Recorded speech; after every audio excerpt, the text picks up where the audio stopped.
Okay guys, now we have play number 3 out of series number 2 here. So he has a minute 4 left, ball in zone 38, airline 1st and 10.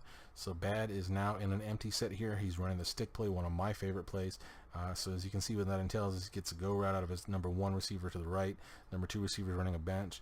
3 receiver here is tight end is running a stick route, and as you can see what that is it's essentially the same as a bench, but now he has choices. His tight end here can either run a hitch, or he can hitch up at any point during his bench route. Backside, both receivers are running the slants, as you can see.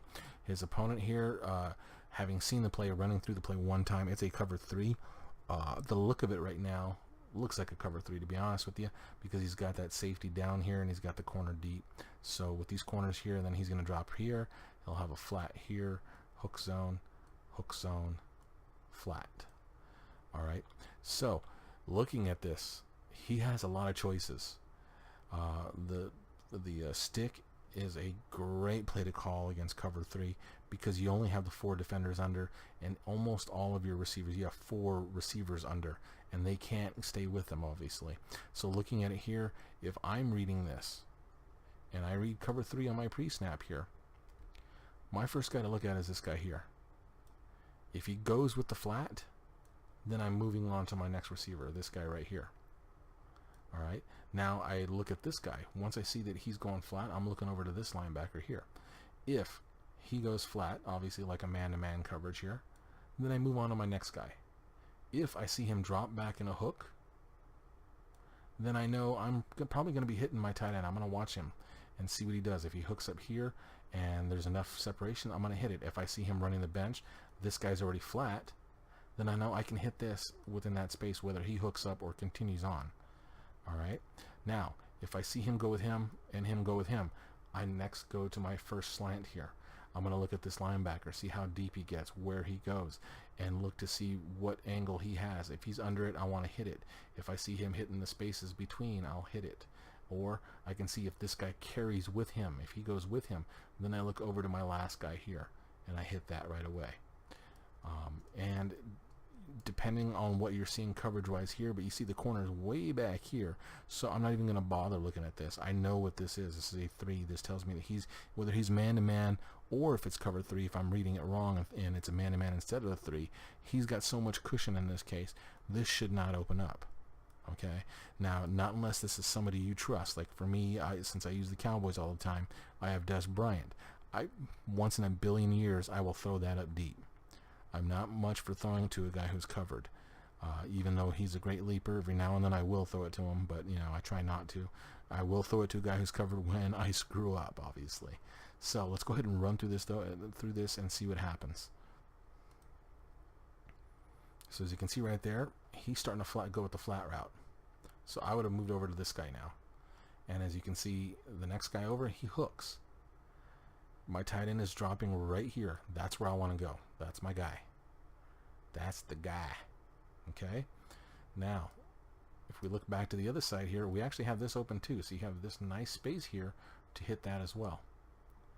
And you're also starting to see once he's even here, because he's running the slant, he has a nice space as well right now to throw that ball. So if you throw this right now, that should be a good play. Throw that right now, it should be a good play. And then throw that right now, definitely a good play. But really, this is the guy right here. That's should be your read. If I'm looking at this, like I said, the moment I see right there, once he's starting to move with him, I know to go to my next guy. And you can see he's really going hard now with that. And there's nobody around him. You want to throw that right away. Alright, so we can finish what he's doing here. He keeps dropping back, holding the ball, and he waits way too long. He's under pressure, so it's a bad thing. He gets hit as he throws it, obviously.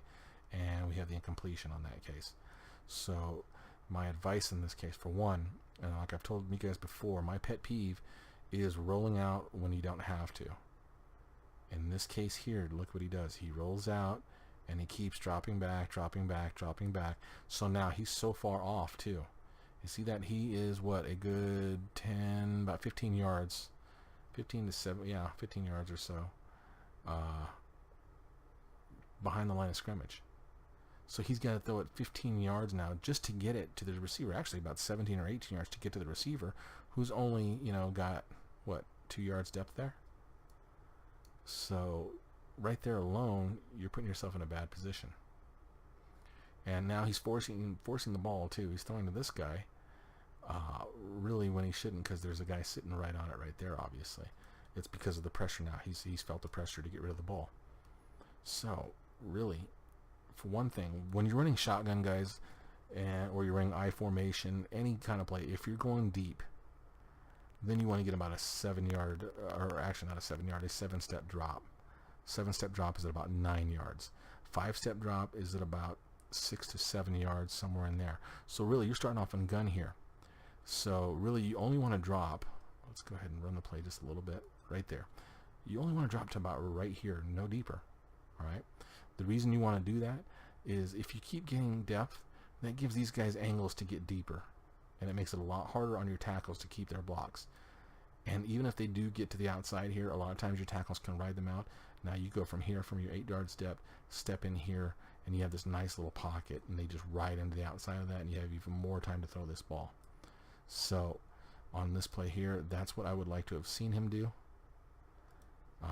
Right there, and just set up right there. You have plenty of time. Look at the blocking, it was fantastic. This guy gets dropped, his defensive end over here gets dropped. He has all the time in the world right now. So if you sit here now, you only have, 12 yards to throw that ball, as opposed to the 17, 18 yards over here. And you have your feet under you too, not under pressure, and just let that sucker rip. So that's the big thing to me is work on keeping your depth good. You don't want to keep dropping back. That never is going to do you any good. So we'll go on to the next play here in a second. Grade-wise, before I forget, so obviously 0 for play success and 0 for doing his job in this case. So 0 on the play. No negatives, no bonuses, obviously. He didn't give up a sack or anything. It was just an incomplete pass. So we get a 0 on this play.